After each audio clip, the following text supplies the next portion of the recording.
topic of today's, or the question of today's presentation is, what is permaculture? So this is something that you can ask to every single one of our presenters during the next 3 days, and you might get a different answer from each person. And this is something that frustrates certain people, that permaculture can be, doesn't have to be, can be a complex topic. But this is something that I love about permaculture, is that you really have the ability to make it your own. Permaculture is, in general, a set of tools and guidelines, and there isn't room for kind of shaming. Well, that isn't permaculture, that's not permaculture enough. Or certainly there are people that might try to say those types of things, but you can, based on what your goals are for your life, or your context and where you are in the world, your definition of permaculture may sound a little bit different than how other people describe it. So I like to describe permaculture in a few different ways. So first, I like to approach it with a simpler definition. And so when I'm talking to people and people ask me, what do you do? Like, what is this? And so instead of giving them the long-winded answer that their eyes glaze over a little bit, I start more simply. So I like to start with that permaculture is basically finding ways for us to live more closely with our environment. That's the way that I describe it. So, we have these images here. So some people think, oh, permaculture is gardening, right? Graham was talking a little bit about that, how, people like to talk about the garden a lot. Some people think, oh, permaculture is renewable energy, and it's tech, and it's solar panels and pumps and this aspect. And, there's many phases. Some people believe, oh, okay, permaculture is regenerative agriculture. It's having, raising your own food and livestock. And yes, it's all these things. And because each one of these things in its own way is helping you find a way to live closer with your environment, right? By growing a garden, you're understanding your weather and your climate and your soil health, what your personal body needs. This is a direct contact that you have with your environment, and you're building a relationship with it. The same goes for raising backyard chickens or small livestock or large livestock.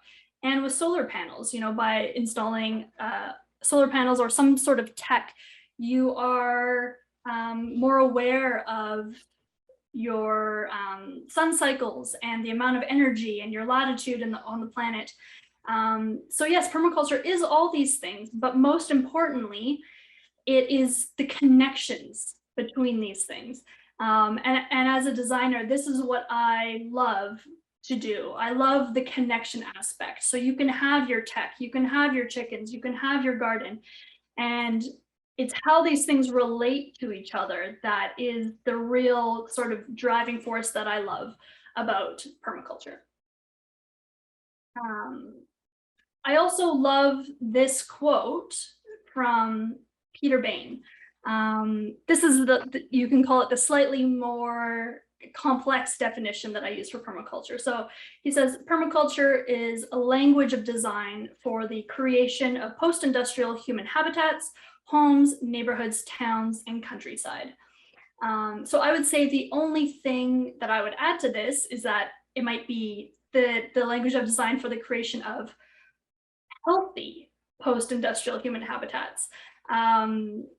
So I like this definition because he does frame it in this idea of a post-industrial world where, as a species, at least in the Western world, we have lost a lot of knowledge, and that traditional knowledge. And permaculture gives us tools, a set of principles and ethics, and this allows us to, in a way, find our way back to that knowledge that so many of us have lost.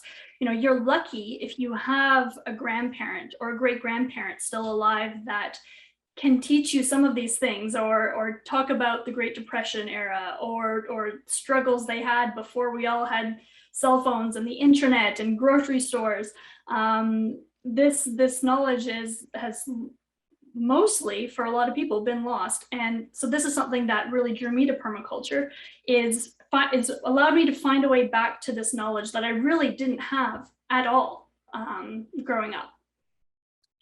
And in the same way, I'd like to acknowledge all of our Indigenous people around the world, because in essence, this is the foundational knowledge that they all used to live harmoniously with their environments for many generations.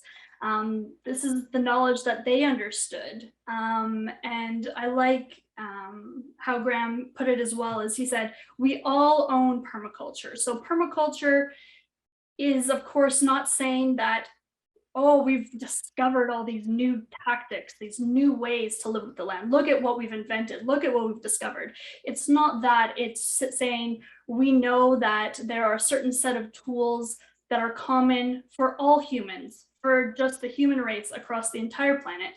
And this is what builds the permaculture principles that you see here and the permaculture ethics. Of course, we go into detail on these ethics and principles in the PDC itself, but these are foundational to all humans, regardless of where you live on the planet. I'm going to try to move myself out of this sunlight here a little bit more. Oh, that's not helping much, is it? I'll move over here.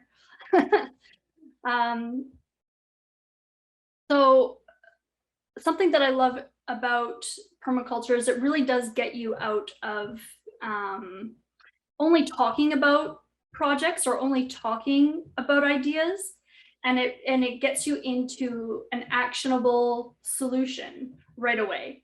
And I think that this is how, you know, in my early life and in school, it was all book knowledge. That's what I focused on. That's what I spent my time on. And there was a lot of, you know, talking about what other people are doing, a lot of finger pointing, of saying, well, they aren't doing that. That person's not doing that. That company isn't being very responsible. Instead of just seeing what can be done in your own life and with your own resources.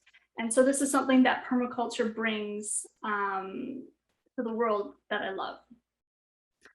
And so some people might ask, well, okay, this is all sounds great, but you know, why? You know, of course, yeah, it's all good and dandy to want to, you know, live more sustainably, but you know, I can just turn on a light switch and not have to worry about it. I can go down to the grocery store and get food and don't have to worry about it.